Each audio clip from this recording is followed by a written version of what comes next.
Achama.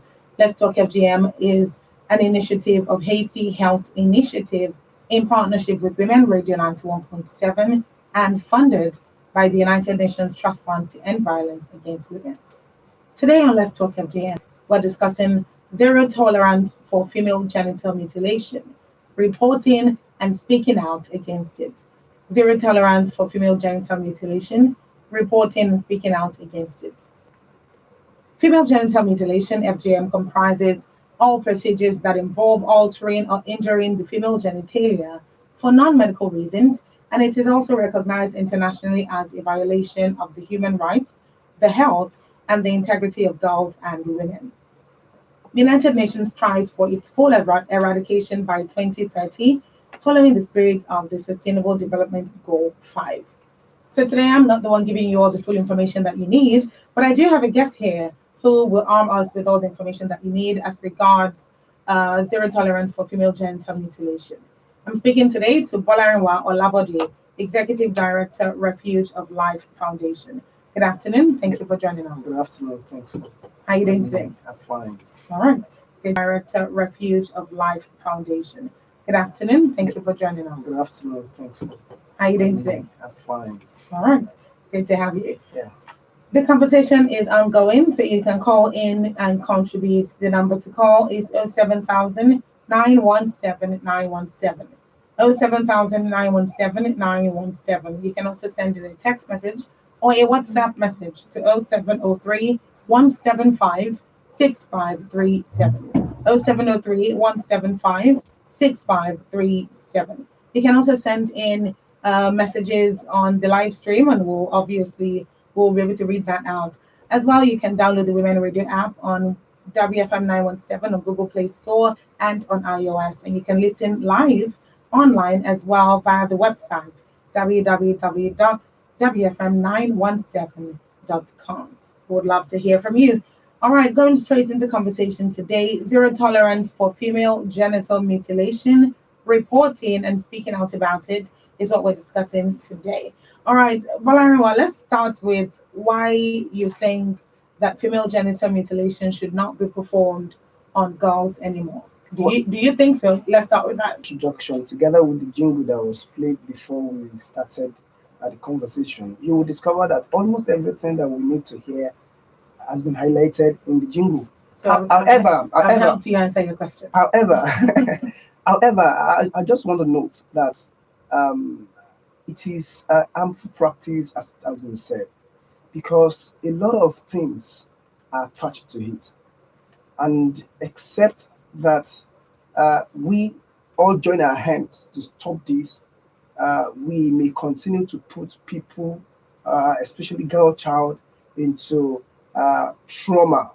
We may continue to jeopardize their future. Because what we don't know is because we don't see the effect, like we don't see it physically most of the time. I mean, immediate effects now. We don't see it physically most of the time. Okay, if it is being practiced most of it, I mean, sometimes you see people hemorrhaging, but then if such person did not hemorrhage at all, it will not be as physical. The effect will not be physical to us. I mean, someone was telling me that how do I know that it is so harmful? I said, just like a friend of yours, if a finger of your friend is cut off, it is easily known. Everyone will see. Okay, even if I have not met the person before, immediately I see the finger that is not complete, I'll be able to, I can even start a conversation immediately and say, oh, what happened to that? But because it's a private place. Exactly. It's a secret place, and we have made it as such. And that is why a lot of people that are going through this trauma many of them cannot say it. I mean, the survivors, because it's a private thing. Exactly. We have made it so. And that is why this kind of conversation is very important, so that we can continue to talk about it. Survivors can also come out and know that, oh, I am not the only one that, is suffering from this. So I can walk out myself out of the trauma technically. Mm-hmm. Okay, so this is the reason why it seems as if it is not sin. However, the effects are so enormous on the long term. Definitely. Number one is the fact that which has made a lot of young girls who necessarily don't want to involve themselves in what we call um, sex by convenience. Hmm. They don't want to engage themselves in it, but because they just want to try the next person, maybe the next person is going to do better. Hmm. Maybe the next person is going to do better. They keep on trying because what they should, what the technical way of enjoying sexual intercourse for the female gender Mhm. has been taken out, has been tampered with. So they continue to test, run every guy they see so that they can at least get to the place of enjoyment. That is one. But we don't see it as such. We just name them, we tag them. But they want to enjoy their life too. So, and I mean, when you look at the traditional belief that you don't want them to enjoy sex so that they don't become promiscuous, Promiscuous, yes. but at the end of the day, it is not working the way they expected. It turns out to be counterproductive. It is totally counterproductive. That is one. The other aspect is the fact that these people, they won't be able to tell you, except for few of them who are able to say it outside, that some of them, when they go to urinate, they have issues urinating. But how many of them will come out and tell their friends, their parents, their husband? They may even feel they are the one that have that problem, and nothing. I mean, and it has nothing to do with the way they are being caught. Hmm. So they may want to keep hiding it. So these are the things that they are being caught. Hmm. So they may want to keep hiding it. So these are the things that we can talk about. Another thing is during childbirth. You discover that during childbirth, a research is done that most of the women who have either stillbirth or struggled so much to give birth, most of them are motivated.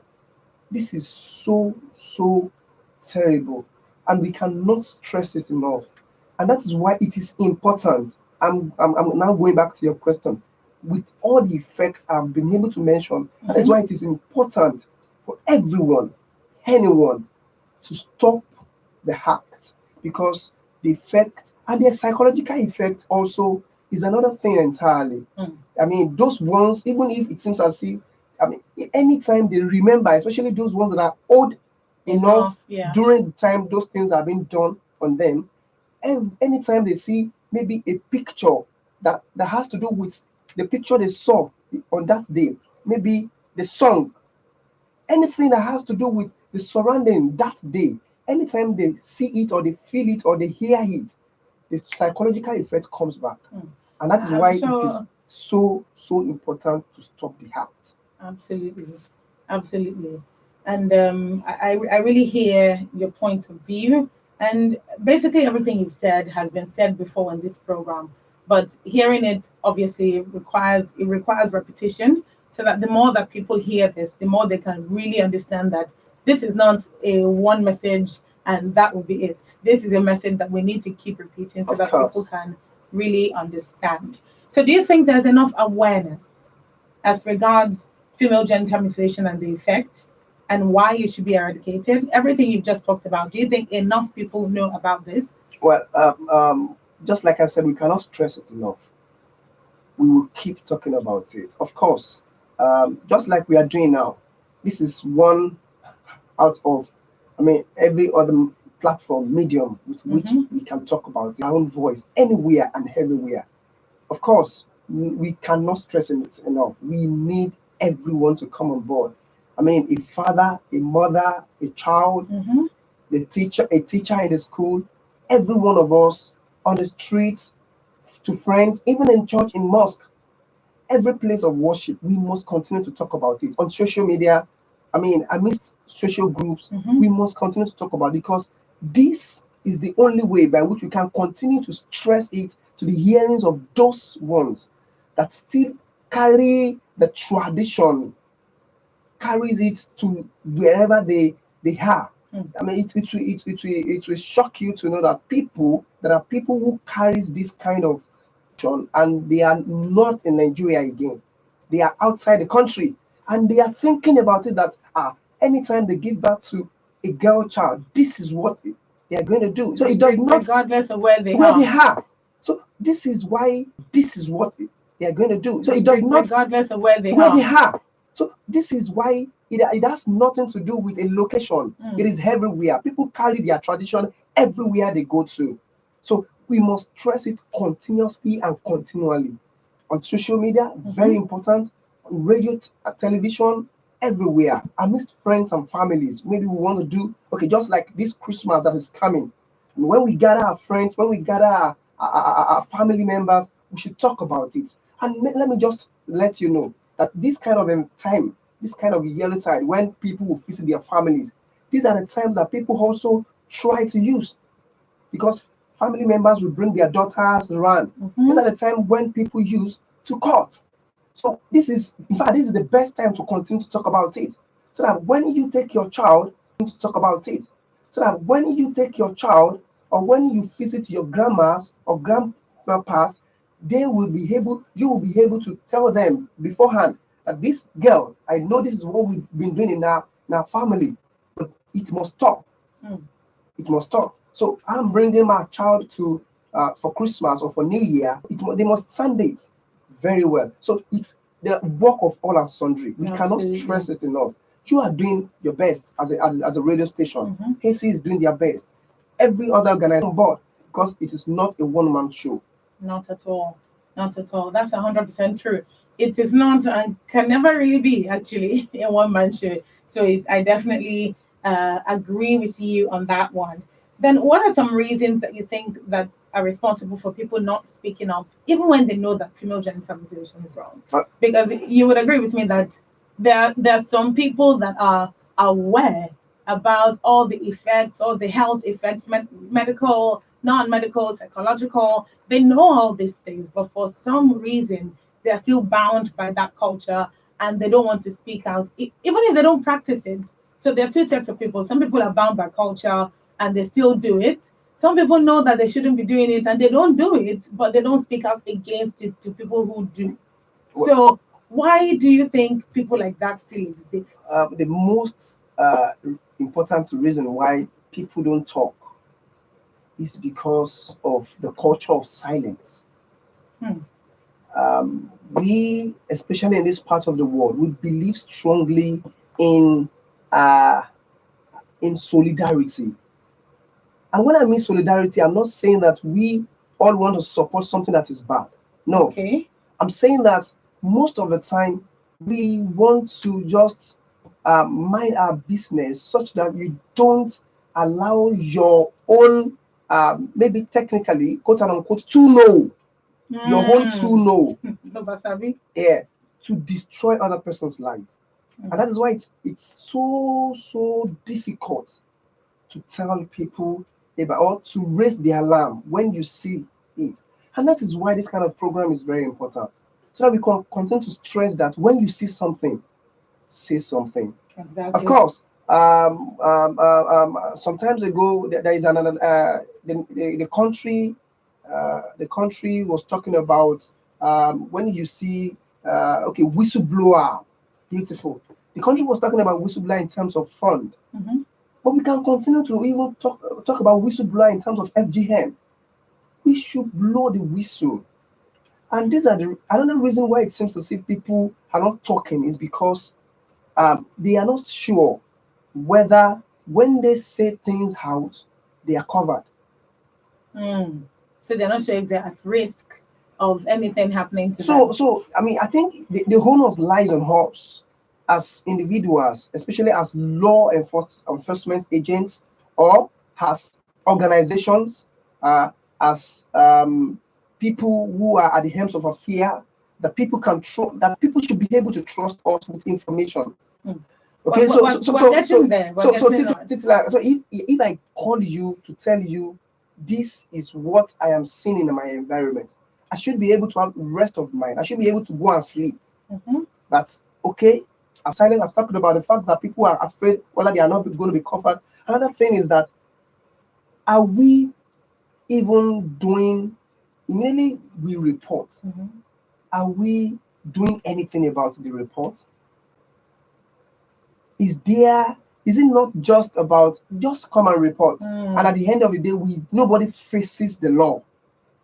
You see, one of the reasons why it seems as if people will continue to perpetuate evil is that when rewards are not given to positivity and negativity, that I mean in a way that is commensurable, Mm. we must be able to know that, okay, after I have reported this kind of case, this is what happened. It will gear people up to say, oh, thank God, it seems as if, and until we continue to do that, we make people examples.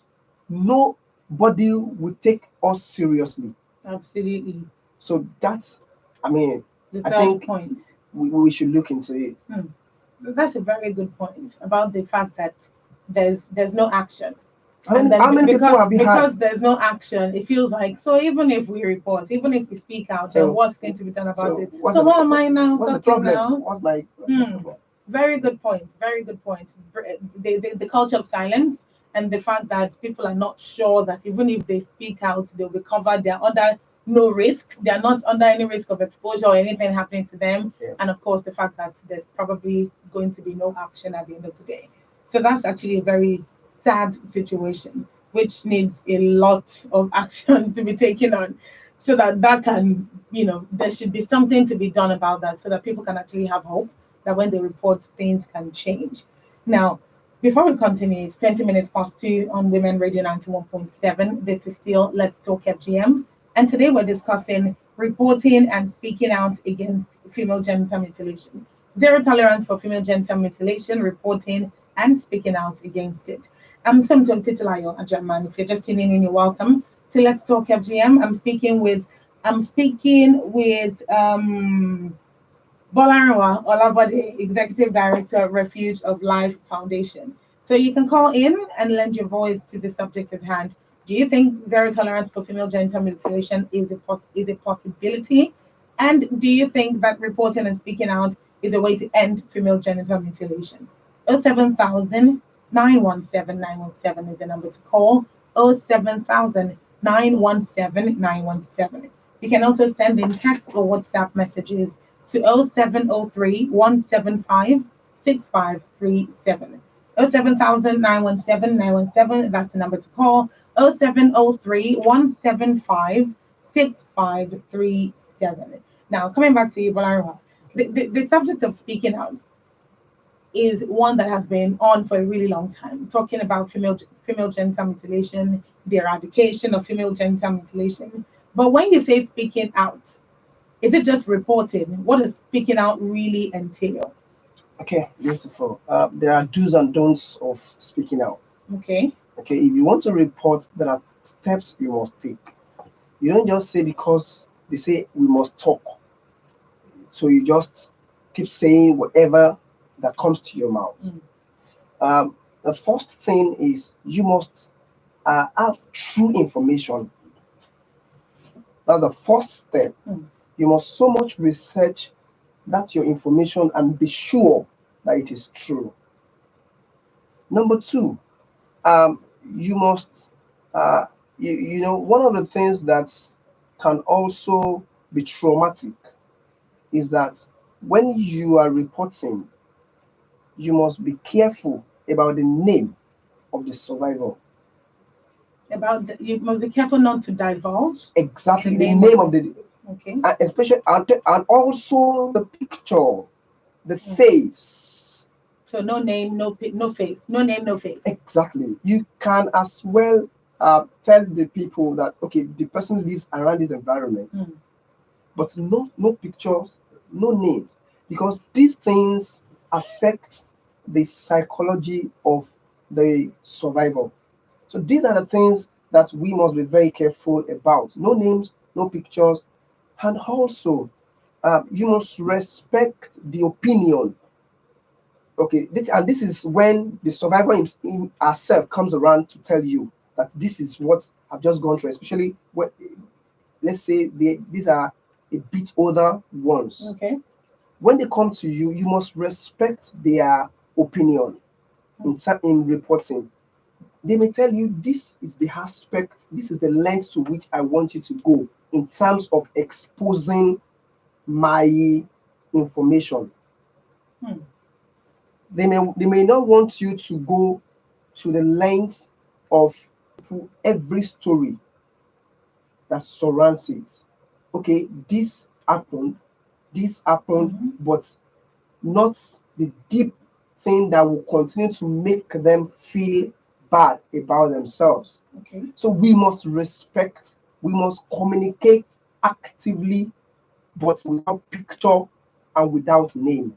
And we must be sure that this information is real. Mm. Because at the end of the day, if we are divulging false information, it can bounce back on us. And We that's can, not good. at the end of the day, if we are divulging false information, it can bounce back on us. And We that's can not good. we can be said to have raised a false alarm, Mm. and you know what that can be. Okay, so it is very important that we do those things. Respect their privacy, respect their picture, their face, and be sure your information is real, is genuine. Mm. See, every single thing you just said now it lends credence to the fact that and then you go through the wrong ways or you do it wrongly. Because if I hear you correctly, you're saying apart from the fact that it can bounce back, it can also defeat all the effort done previously, as in the line to end female genital mutilation. And when you are communicating, Mhm. you are communicating because you want people to know the importance of stopping it. It is not necessarily for the sake of that person alone, the sake of the survivor alone. Yes. You are communicating just so that all people can know that now it is still existing in this environment, Mm. so that people can begin to track location Mm.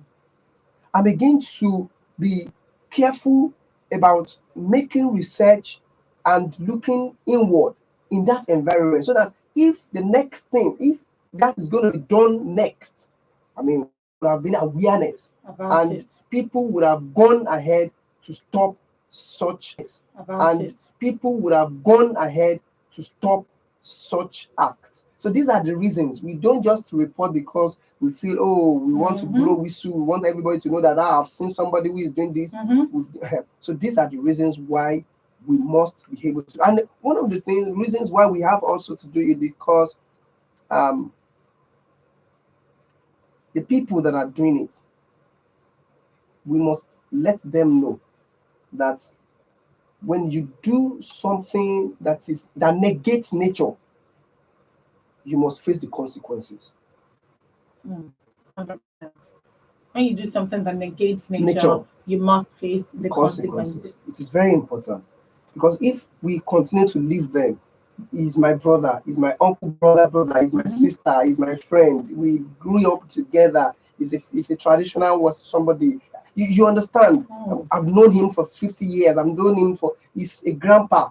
If we continue to allow it to fester, we may continue, because one critical thing that I come to realize Mm-hmm. is that when your neighbor is not doing fine, it's a matter of time you will not be fine too.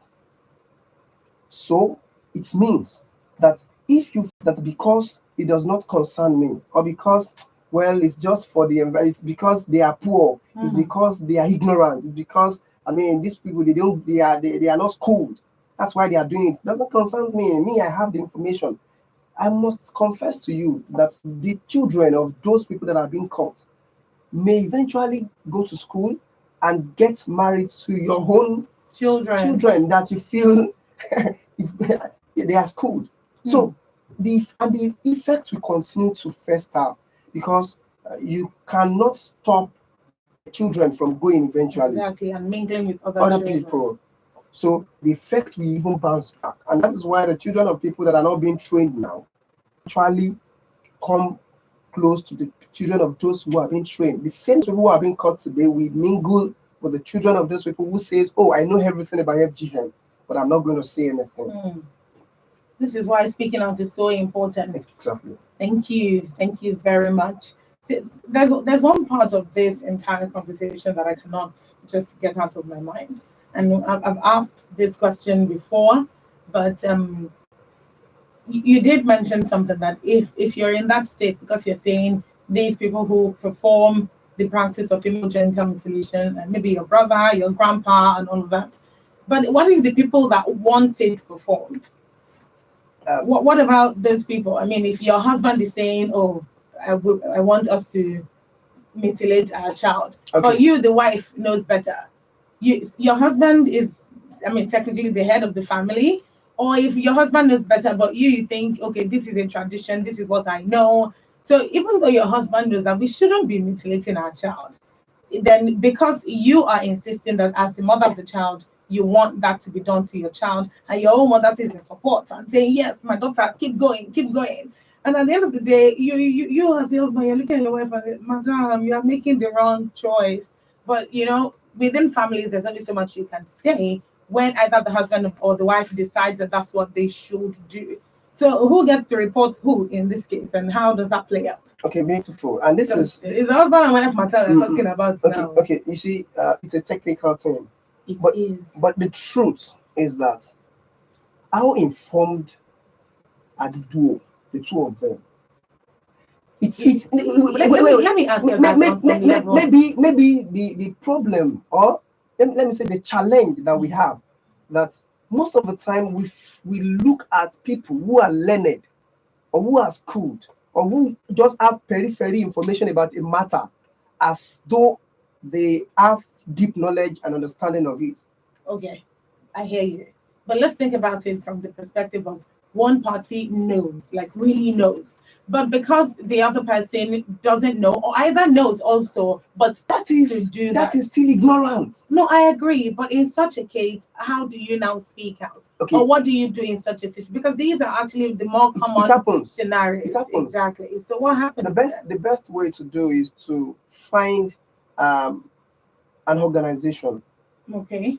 To speak first to either the husband who is insisting or the wife who is insisting. That's the first step to take. Find a non-governmental organization around you that can speak to your husband or wife.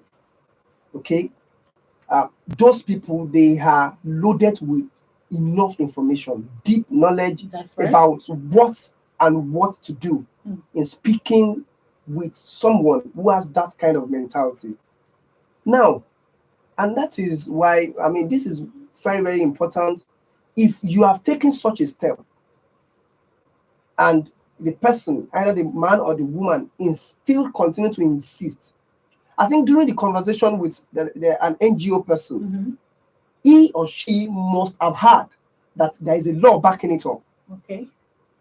So it's not just don't do this. Don't do it because there's a law. Because apart from trying to tell people, okay, you are convincing them, you must also let them see the aspects of the law. Yes, that there's a consequence to it. So if, despite showing the person that there is a consequence, he or she still continues to say, look, this is what I want and I'm going to go for it, then I think the next step is to, get the person reported.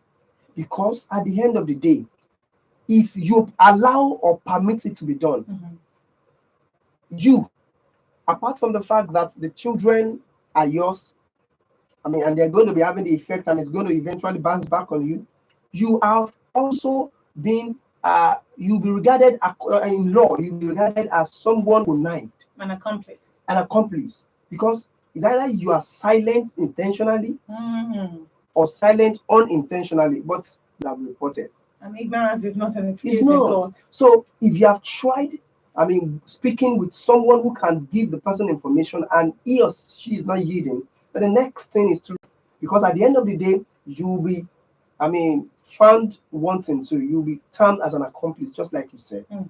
So that is very important. That is why you must not just keep quiet because it is your family member or she is your family member.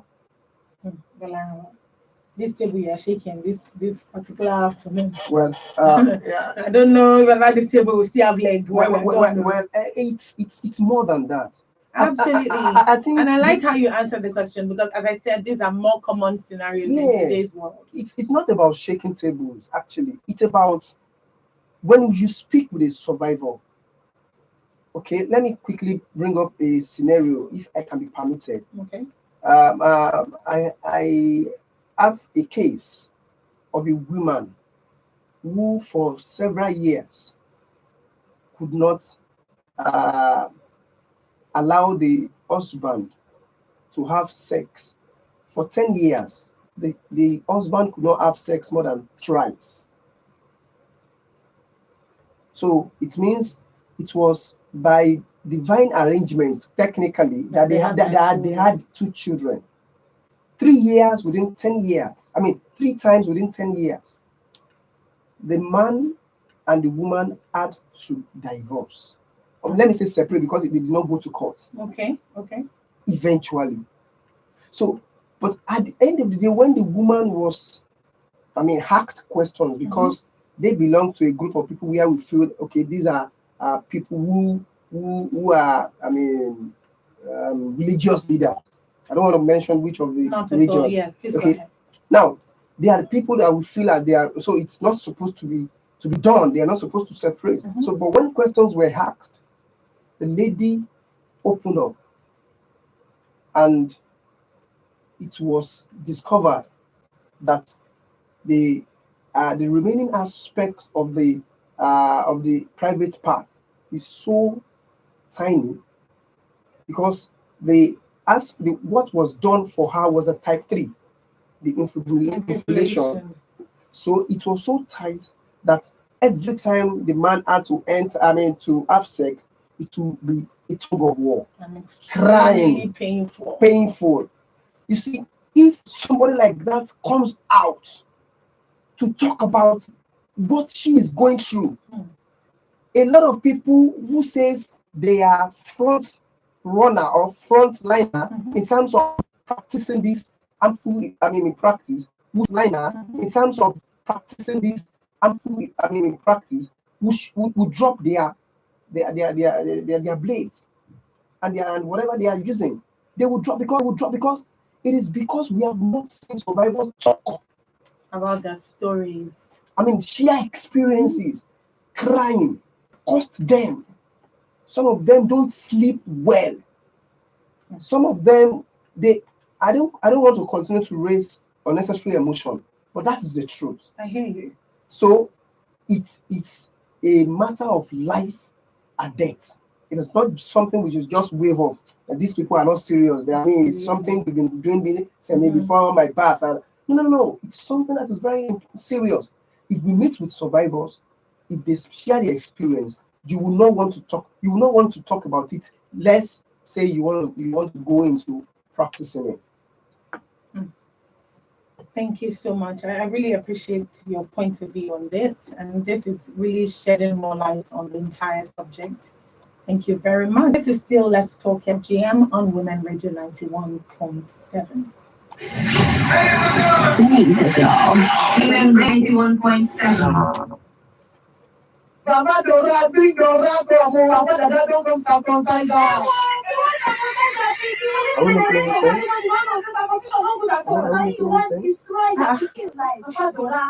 Good question. We're making 26. We're making 26.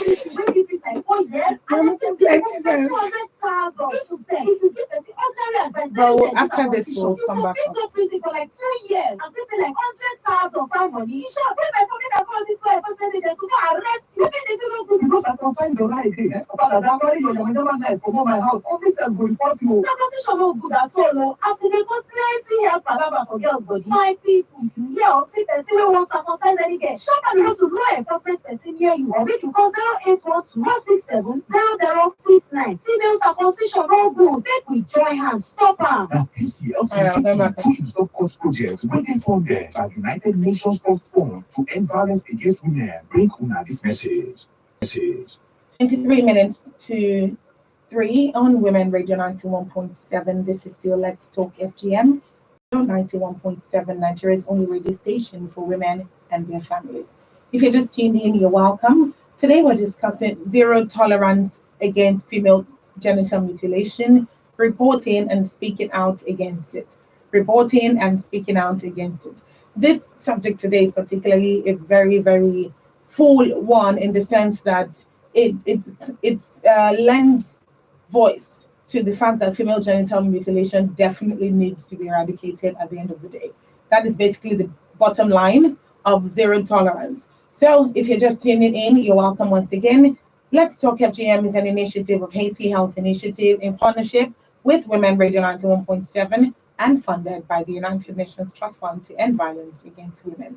My name again is Sumto Titilayo Achama, and today we're discussing zero tolerance for female genital mutilation, reporting and speaking out against it. My guest is Bolarinwa Olabode, Executive Director, Tolerance for Female Genital Mutilation, reporting and speaking out against it. My guest is Bolarinwa Olabode, Executive Director, Refuge of Life Foundation. It's good to have you here. Thank you very much for still being with us. Thank you very much. Thanks All for right. having me. You're welcome. The conversation is still very much ongoing. 07000 is the number to call to contribute. If you'd like to ask questions to my guest, or you'd like to clarify something you've heard before, or you'd just like to lend your voice to the subject of female genital mutilation, then please, by all means, 07000 is the number to call. You can also send in your text messages or WhatsApp messages to 0703 175 6537. 0703 175 6537. Now, Valerian, the subject of speaking out is what we've been discussing. And there is no way that people can speak out if they do not have adequate information. So I'm going to ask you a two-part question now. How can people get more informed about female genital mutilation? More informed about female genital mutilation individually now. If I know about it, but I don't understand all the nitty-gritty of it, how do I get more informed? That deep information that you spoke about. How do I get more informed? And then how can we as people empower other people to speak out? We who know better, how can we empower them to speak out? Thank you very much. I'm going to start like this. If you are listening to this program and you want to know more about FGM, start listening to this program. Continue to listen to it. I think that's the first place to start with. That's a really good first step. Okay. Then the next thing is we have phones now. Information is on our fingertips. We can do anything with our phone. Pick it up, type on Google or any search app. Try and ask any question you want to ask on female genital mutilation. Even videos will be shown to you. That's how good that is. Another step we can take is walk into any NGO around your environment. Graciously, AC is doing fantastic, and that is why we are here today. If you have any of their branch around you, walk into them and make sure you get the available information. So, information is out there. We should not, and with regards to us too now, the people that we feel they have the understanding, the knowledge, how will they continue to also share their knowledge? Number one thing is, like we are here now, this is an avenue. Number two is going on social media to also talk about this FGM, like talk about it on Twitter, Facebook, Instagram, everywhere, your WhatsApp status, talk about it consistently, continually. Tell everyone you meet, one-on-one. Tell them in your church, in your mosque. Tell your friend to tell your friend. When you go for mosque, go for picnic, tell people within your age group. When you are in your school, tell people everywhere within your cycle in work, in your workspace. Tell everyone, your parents, your grandpas, your grandmas. Tell everyone. We have that duty, we hold that duty to humanity to tell everyone that we must not go against nature again. This is what God has perfected. We should not go ahead to destroy or to cut it. So we all must go all out. If you are listening to this radio at this time, you are getting that information already. When your wife or your husband gets home in the evening, sit him or her down. When your children comes around, let them know.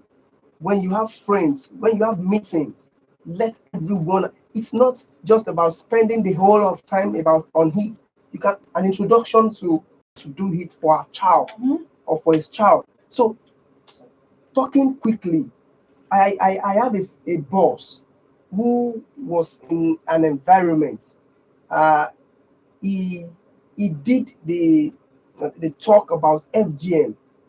Of course, he felt bad that he would have done it earlier, because when he did it, few days after, one of the person that was within the circle came to meet him. I said, "Look, you should have done this 3 weeks ago. I just took 3 of my kids to my grandma when they had holiday, and they've just been caught." So if you had said this And of 3 weeks course, ago, did you know I wouldn't have done it because I would have known better at that time. That is so sad. the lady that was saying this did not even inform the husband. She just took her children to. Did not inform the husband. And you know the funniest thing? There was a day we were talking about FGM on social media. We were having interaction. The husband also posted, "Thank God my 3 kids are not mutilated, living in Denial. Ignorance, actually, because he didn't even know about it at all. So you may not know who is thinking about it. So to just like people who go about talking about their leader, their religious leader, tomorrow may be too late. Talk about it to someone today. Now, like now. Thank you Like so much. as you are listening now, you can put it on your status. Post it now on your Facebook. Do that tweet about FGM now on your Twitter. You can post something about it on your Instagram. That's your TikTok. Say something about FGM now as you're listening. Everywhere you go, let people be able to see that. I mean, even if nobody has given you an ambassador of FGM, you can be one. You can be one. And humanity will reward you for doing a good job. Thank you so much. Earlier, you spoke about the role of law enforcement agencies and the fact that it feels like there's not enough action that takes place even after cases have been reported. So, what are these law enforcement agencies supposed to do, particularly from the stage of being reported to till the stage of um, getting justice eventually, particularly in a bid to encourage more people to speak out, as you said earlier, and to end female genital mutilation once and for all? Okay, maybe I should start like this. It's a pity we've seen law enforcement agents as our enemy, even though technically they are called our friends. Yes, that's what they say. Now, we must understand that when we see law enforcement agents, especially on the issue that surrounds FGM, they are not just out there because they want to enforce law. They want to just make no. So when we see them, because it is by seeing them from the perspective of saving lives that we can get the best out of whatever they are doing for us. I must sound that very well. Okay.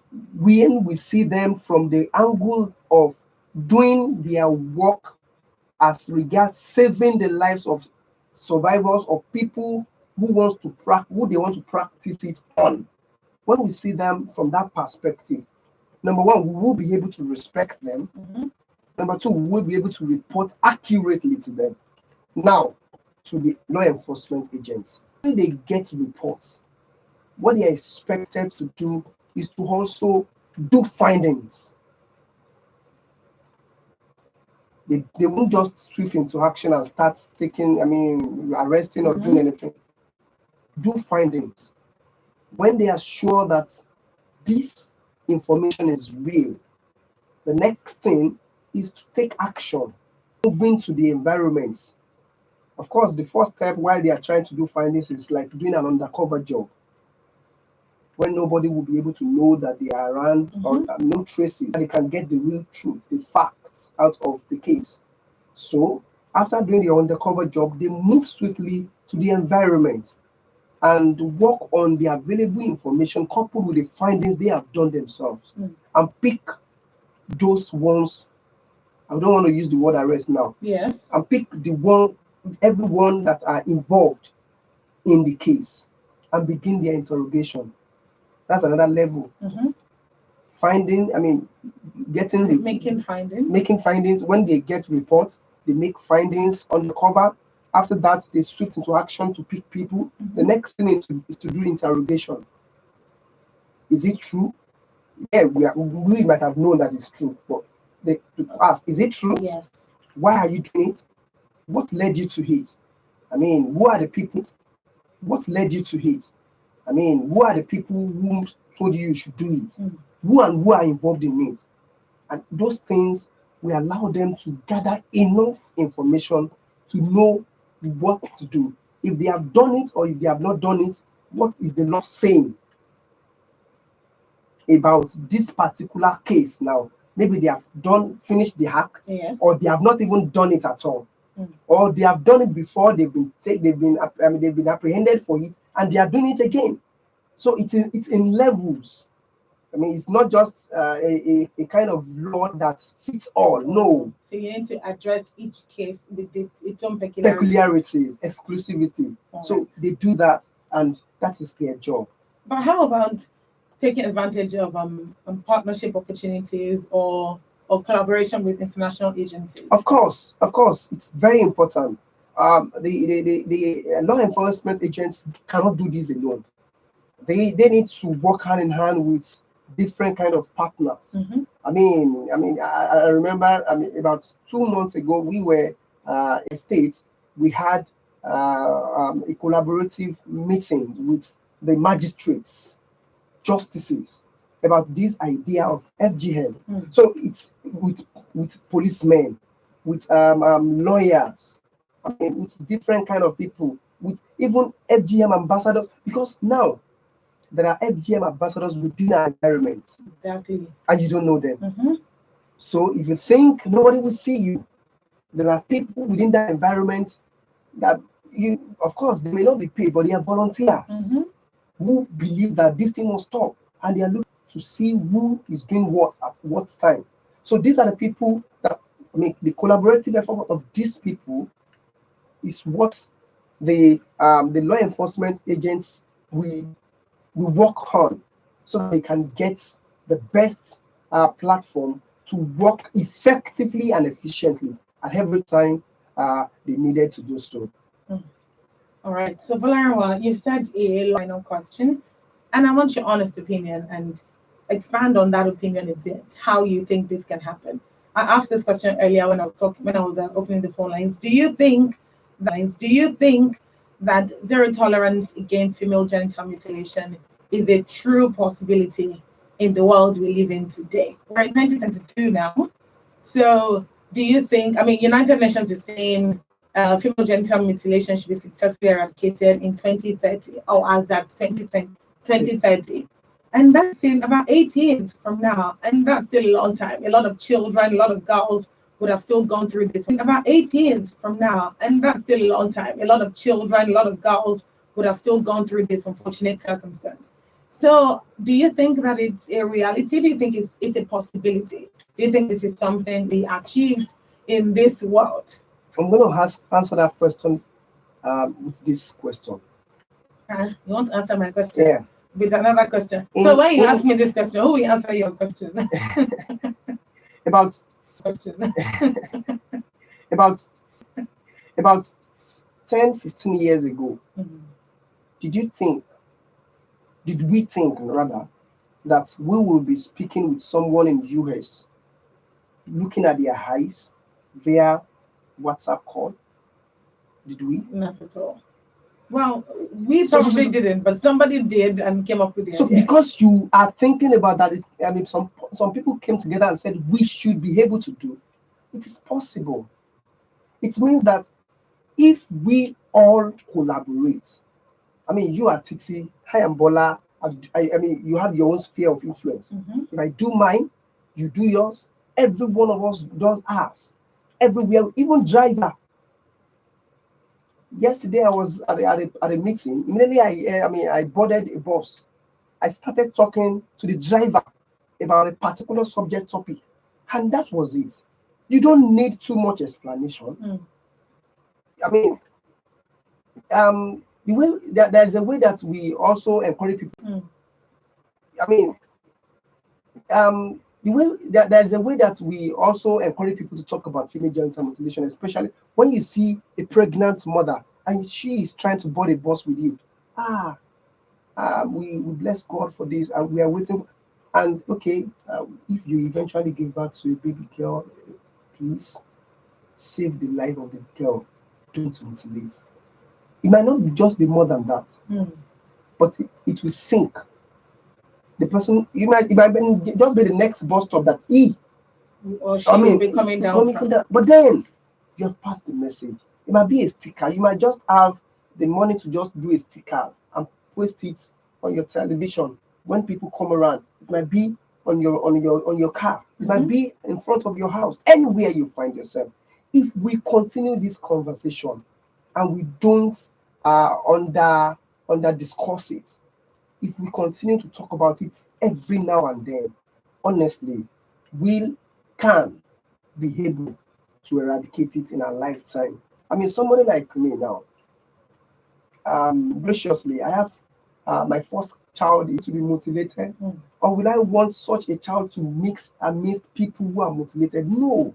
So the best thing I can do is to saddle myself with every form of responsibility to go around, to talk to people everywhere I find myself. I miss my friends, I miss my family, Mhm. and on and on. I believe that if we are able to do this, we will be able to stem the tide of FGM in our generation. Eight Thank you years so is much. a long time. It is, and that's why I So had to ask that 8 years question. is a very long Mhm. time.